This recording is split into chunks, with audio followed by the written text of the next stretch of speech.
Road fever. Donna, Donna, Donna, Donna, road fever.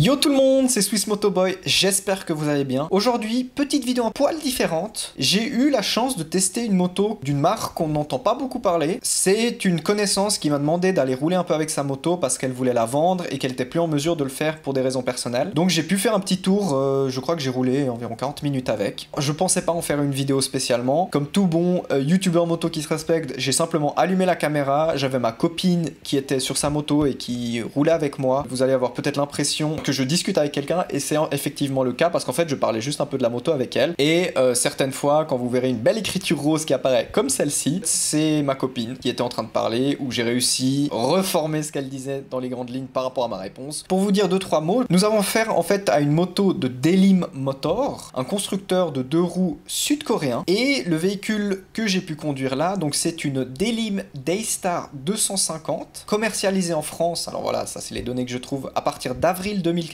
jusqu'en octobre 2017. Donc je pense qu'en Suisse ou dans les autres pays d'Europe, on est un peu dans les mêmes chiffres. Donc il s'agit d'une 250 cm3. C'est des motos qu'on trouve à des prix bien plus raisonnables. À savoir que là, cette moto, j'ai regardé rapidement, en Suisse, actuellement, en tout cas j'ai regardé sur Motoscoot, on n'en trouve pas une seule d'occasion. Et la marque, comme je vous ai dit, n'en fabrique plus actuellement, n'en commercialise plus. Et maintenant, si on en veut, on peut en trouver, mais en version 125 cm3.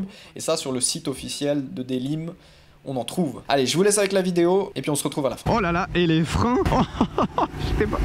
Ah, ça t'appuie, ça vient, mais... Par contre, je crois qu'il n'y a pas le rapport engagé. Hein. Ouais, non. Je suis à fond. Oh, il y a le rétro qui s'est défait. Il y a le rétro qui s'est défait. Il est très très mal réglé. Les freins sont quand même un poil effrayants. Hein.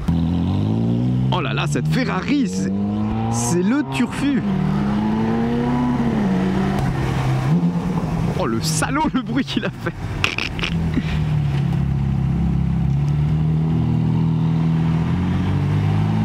Oh là là. C'est pas réglementaire ça, non mais de Dieu. Oh là là, ça on se l'achète une fois. Hein. J'ai l'impression d'avoir plus ou moins l'équivalent de ma Grom mais en plus gros en termes de puissance. Non, j'exagère peut-être un tout petit peu parce que ça fait longtemps que j'ai pas roulé la Grom, mais disons qu'elle se fait un petit peu avoir par son propre poids là, la moto là, en termes de puissance. Même je sais pas combien elle pèse, mais je pense qu'elle est quand même assez légère. Ah mais je crois pas. Parce que pour avoir roulé avec la Harley à 305 kg, on parle de que 25 kg de différence, bah elle était beaucoup plus lourde. Là il faut mettre la petite musique américaine. Bien. Highway to hell, dum dum highway to hell, I'm gonna highway to hell, bam bam highway to hell. Da, da, da, da. Je sais pas si j'ai changé de musique là.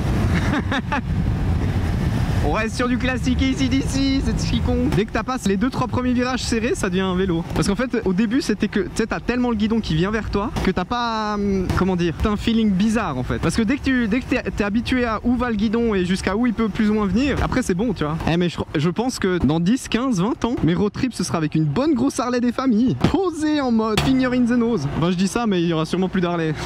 On aura plus le droit de rouler à essence, qui fera perdre tout son charme à la Harley. Ouais, par contre les freins, tu viens avec une Duke 890 avec des freins Brembo et tu tombes là-dessus. C'est un autre univers qui s'ouvre à toi. Après il y a quand même par rapport à la Harley que j'avais testé, la Harley tu roulais de la même façon, tu avais tout aussi envie de rouler tranquillement, mais dès que tu voulais envoyer un coup ça envoyait, tu vois. Alors que là là t'es forcé de rester tranquille.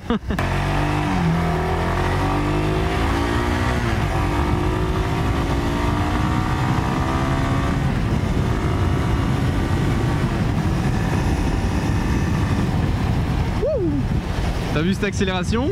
T'as pas réussi à me suivre? Par contre, pour un truc qui est style Harley, le bruit est beaucoup trop gentil. Disons ça va, mais c'est très large là où je descends les pieds. C'est que vraiment là où tu descends les pieds, c'est juste t'as la largeur encore du siège qui fait que tu descends de manière très courbée. C'est fou comme avec une moto comme ça, t'as pas envie de te taper des grosses accels, tu vois ce que je veux dire? Non, juste la position. T'es assis sur un genre de... presque un canapé quoi. Alors il manque le dossier quoi. Bon, c'est un peu chiant ça, mais t'es sur ton petit canapé, papa, poum poum poum. Pour terminer cette vidéo, j'ai été étonné en bien par cette moto parce que vraiment j'en attendais rien de bien.